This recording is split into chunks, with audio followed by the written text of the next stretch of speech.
हम शपथ लेते हैं कि हम अपने आर्द्रभूमि को स्वच्छ रखने के लिए वेटलैंड मित्र के रूप में स्वच्छता से काम करेंगे।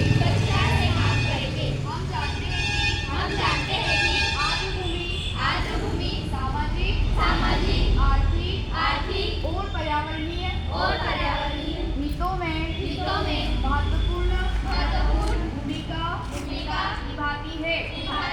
हम जानते हैं कि अतिक्रमण ठोस और तरल कचरे के निपटान और संसाधनों के अधिक उपयोग से आर्द्रभूमि का शरण लोगों के स्वास्थ्य, प्रकृति और हमारी विविध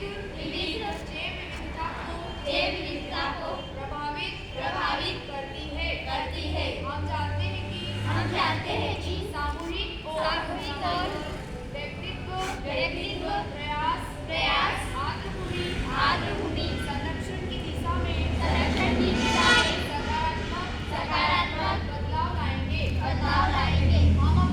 हम अपनी आर्द्रभूमि की रक्षा और संरक्षण के लिए आवश्यक कदम उठाने